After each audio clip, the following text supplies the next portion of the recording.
what it is, what it is, what it is, YouTube. You know who it is. It's your boy, the Moose. Moose Squad. Let's kick it.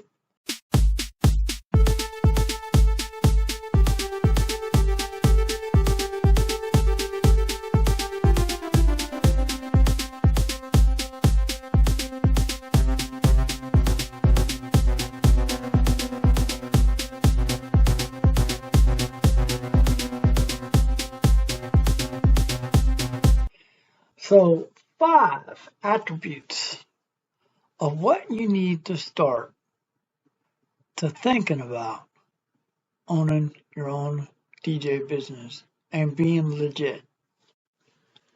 The first and foremost thing that you have to do is, let's do that one. The first thing first is branding your business. Getting a brand, getting an idea together. You have to have a brand. You have to have a name. You have to have an address. You have to have a phone number. You have to have all this stuff lined up. So you need 5 things to get number 1 going. Pretty much what you're going to have to do is you're going to have to write everything down. Get it all legit. You can go online and get an LLC. But in the state of Texas, you don't have to have an LLC to get started. You have to have your brand name first. So what you're going to do is you're going to go to the city. In the state of Texas now. In the state of Texas, you're going to go to your city with your name, your phone number, your address, and everything. And make sure you don't have no warrants when you go in there, because you're going to go get arrested. Go down there, show them all your, I got to say that because a lot of DJs, man, we might have a speeding ticket. Take care of all your speeding tickets, take care of all your tickets, take care of everything before you go down there, because you're going down to the main courthouse. In Austin, it's the main courthouse. So you go down to the main courthouse, you're going to the fictitious names. You're going to file for a fictitious name is what it's called. And basically, in the state of Texas, you have to file for a fictitious name. So after you file for your fictitious name and you pay you $25, then you're going to want to do 2. The second thing that you're going to want to do to start your own business in the state of Texas or anywhere is you're going to have to file a EID. You have, first of all, you have to get that fictitious name piece of paper first. Because if you don't have a fictitious name, when you go to the IRS to file for your taxes, you're going to have to make sure that you use that fictitious name that you signed up for the city. Because the city is going to want information later. When you go to the state to file for your state, you have to have the city taken care of and you have to have the government taken care of. And then on the state of Texas, after you do, well, let's get into, that's the third thing that we're going to talk about. But the second thing is making sure that you have everything legit. Okay, so now 2, once you get Social Security, once you get the, EID, then you can go to the bank. So let's go to round 3.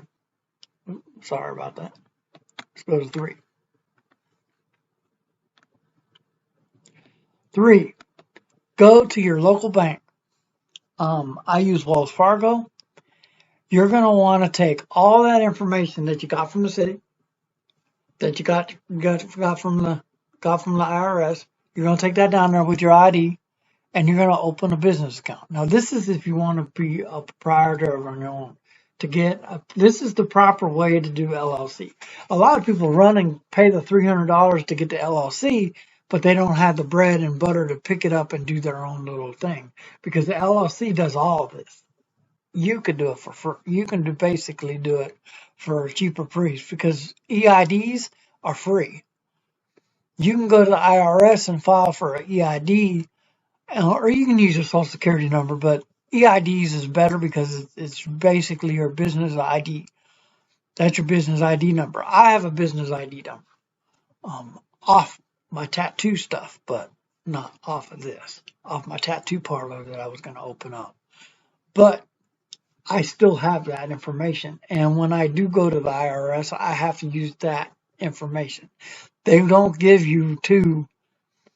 If you have a business already, you have to always go back and pay that business. You can't get two numbers. IRS doesn't give them two numbers. They give one number. I've already went through this. That's three, unless you get an LLC, and that's crazy. 4. The fourth thing that you need to do when getting your business going. Now you have to find the leads. So now you got to get yourself out there. Now you got your fictitious name. You got a letter.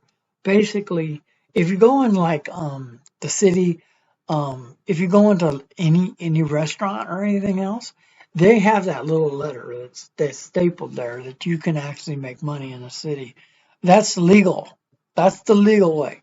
You can go under the bridge and be a DJ and all that other stuff, and a lot of people do, because you don't have to have all this stuff. This is if you want to get your business going legitly. This is what you have to do it legit. If you want to be a legit business, and trust me, insurance comes. Now, so you got your bank account, you have the city taken care of, you have the government the federal government taken care of, and now we're going to get into number 4. Number 5. Number 4. Okay, so that was number 4. Now number 5. You got your bank account taken care of, you got all the taken care of, you got your tax information taken care of, you got everything taken care of, and you're ready to roll. What do you do next? Next is the state. You take care of the state.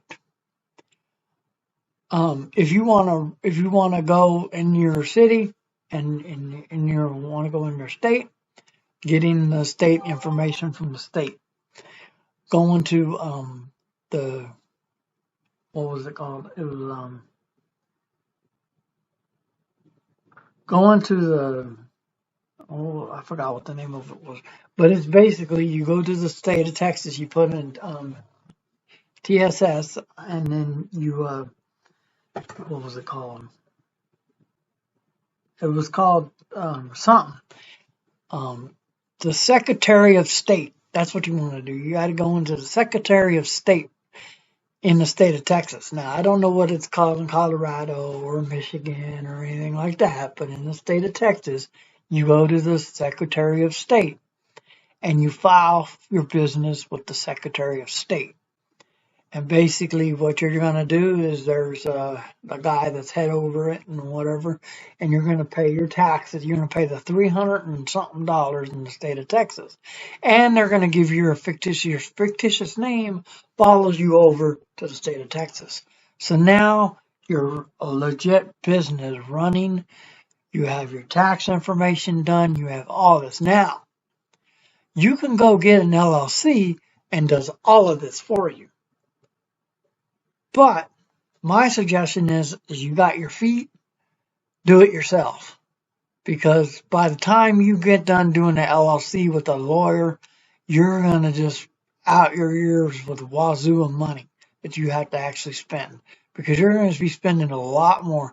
And yeah, they got cheap LLCs, but by the time you do the work and everything else, you're legit. So you're a licensed company. Now, I forgot. Let's add another one. I totally forgot. I'm going to give you guys a couple more for free. 6. What is 6? Let's get rid of 5 here. 6.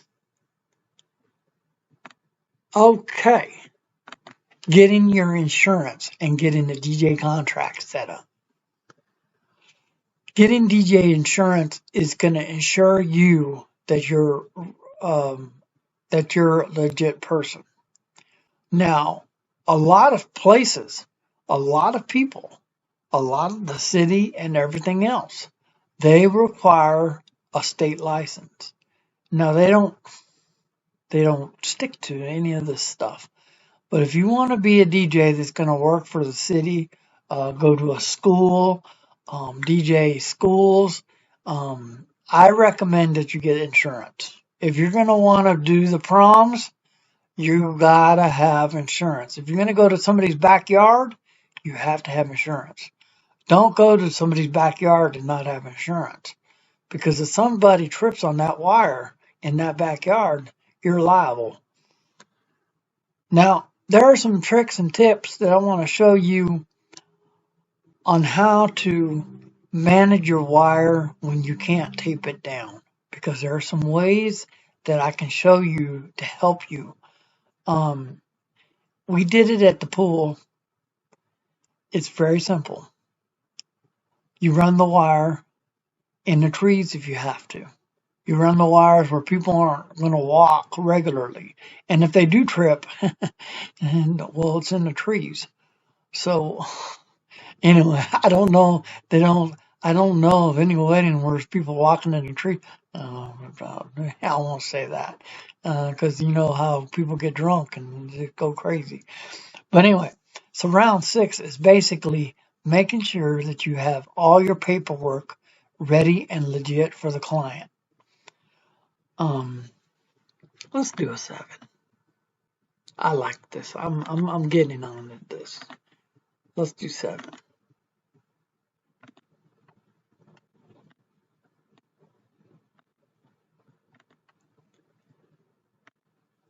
Seven.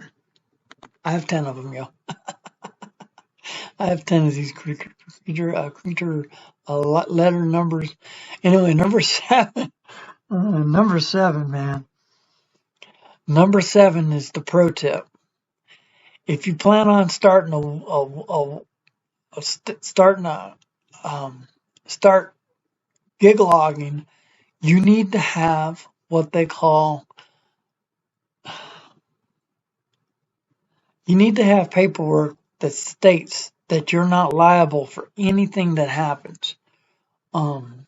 I basically have a contract. And in the contract, I have 3 things in my contract. I have the DJ contract. I have the there it is, the disclaimer. I have the disclaimer, and then I have for the parties, I have what to play, what not to play, and if you can give me a Spotify list, that's cool. Spotify list, Deezer list, any kind of list that you got, I can basically go in and get the music from the list. And basically what I do is I download the music. I don't download it illegally. I pay for every single track that I buy. I buy the tracks. What I do is I go into my hard drive and I look to see if I have the song. And if I don't have the song, it's very simple because Windows makes it easy. I don't know about Apple, but Windows makes it real easy. All you have to do is search your hard drive and you can find the song. And if it's on the hard drive, it'll tell you. You have to type the song in the right way too. You can't just type it in and think that it's going to show up. So when you're referencing your songs, make sure that you reference them accordingly. If you have to go and cheat and go online and write the song up, because when you save it, that's why I don't like to change anything. I just download it, I save it on my hard drive, I put it in if it's hip hop, I put it in hip hop. If it's R&B, I put it in R&B. If it's country, I put it in country. That way I can go to the country and I can type in the artist or I can type in the song and it'll pull up. So that's a pro tip. Oh, speaking of which, that's what we're going to get into. Let's do that. You guys got me going, man.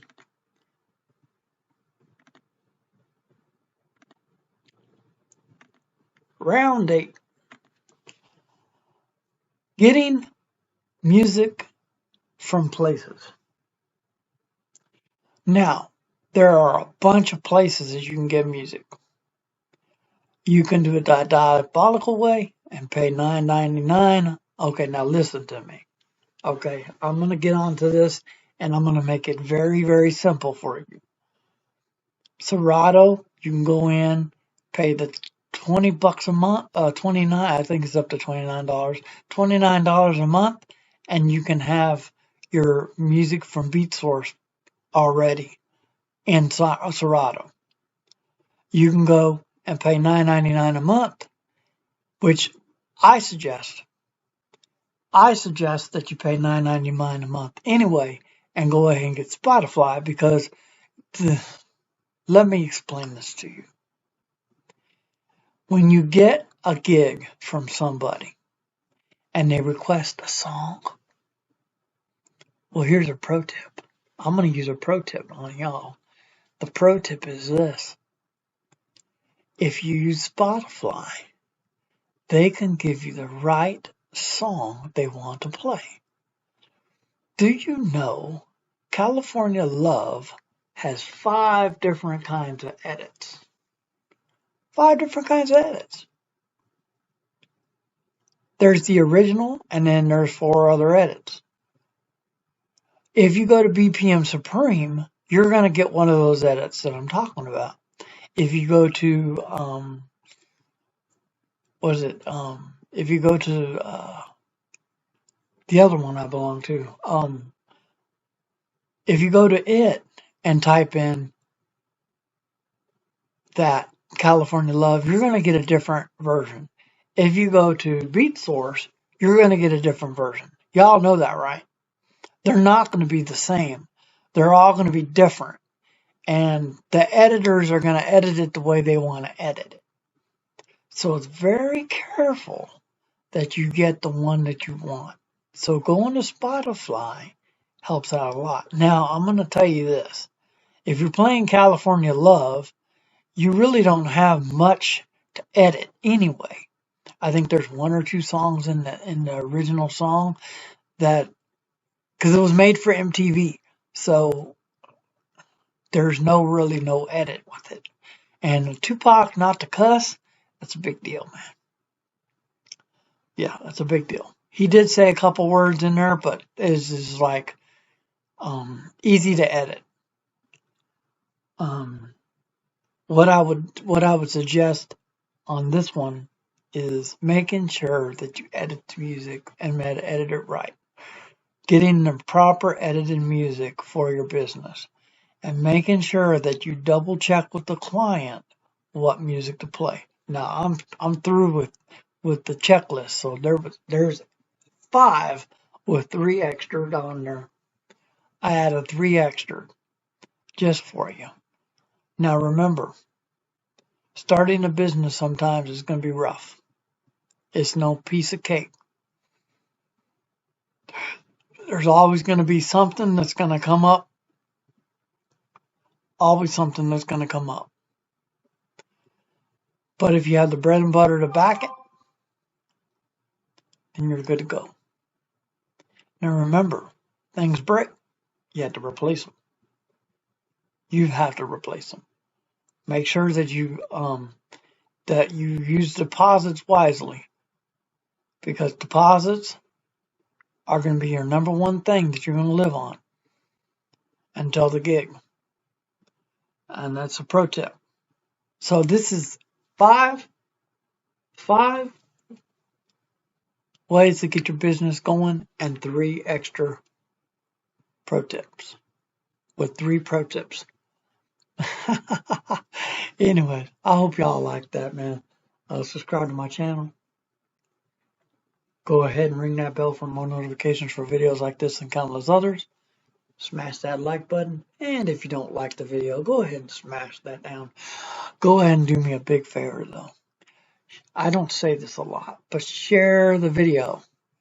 this video especially. Share the video with somebody that you think might want to know a little more about. Now, if you want to go in depth with how to open your business right, go ahead and leave a comment below. Go ahead and smash that like button and tell me in the comments what you want to know more about, and we'll get in depth in it. I didn't go in depth with it, but we can go in depth. And what is an LLC? We can go into that too. I can explain that to you also. And anyways, be sure to watch this video right here, and peace.